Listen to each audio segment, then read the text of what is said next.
Are you saying that the bilirubin meter, this one is the first of its kind at the hospital? First of its kind at the hospital.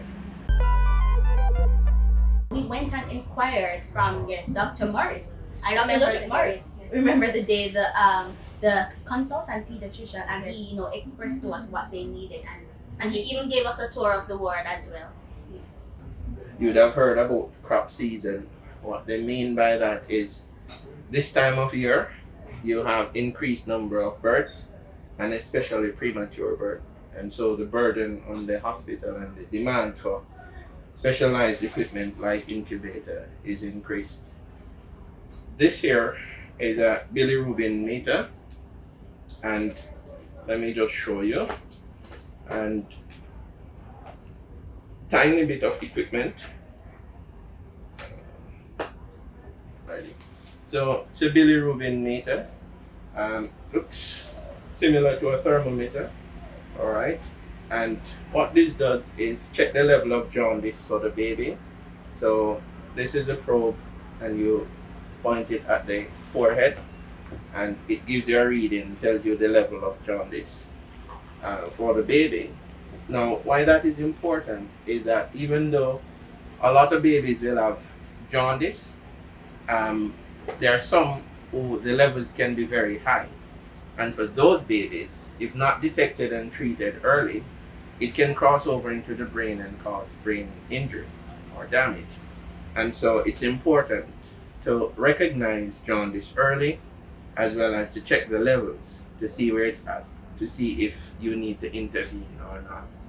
And so this will go a far way in preventing us having to stick the babies, and also it will save us time because you get a result right away rather than having to send a sample to the lab and wait on that result for hours sometimes. Despite the odds, there are those who will be responsive to the needs of our health professionals, and we should give them some necessary tools to do the work. When three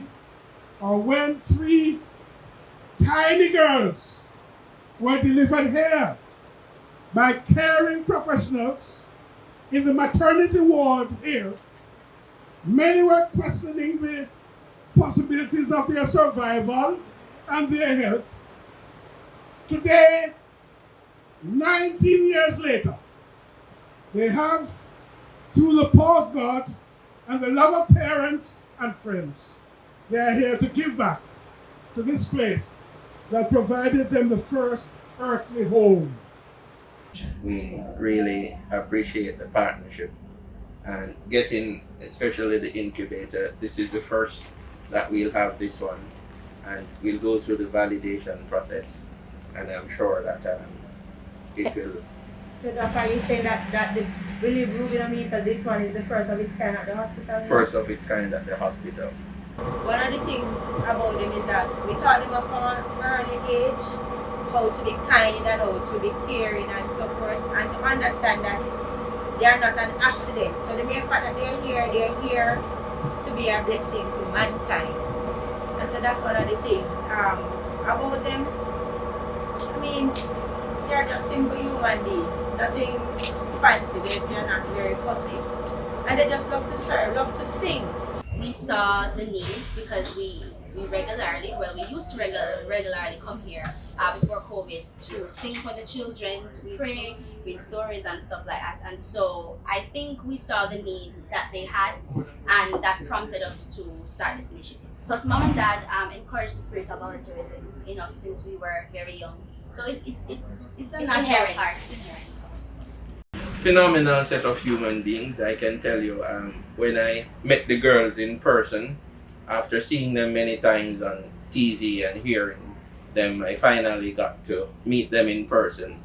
And I tell you, they are absolutely amazing. Equally amazing on the TV as in person. And they're so humble with such extraordinary talent, and I am so happy to have met them and have them as a part of the pediatric team here now. They are indeed a part of the pediatric team. I want, therefore, on behalf of a grateful parish, to express our gratitude to the Foster family, particularly the Triplet, And this is the occasion of this worthy donation. I'm advised that this is a welcome addition to the pediatric department.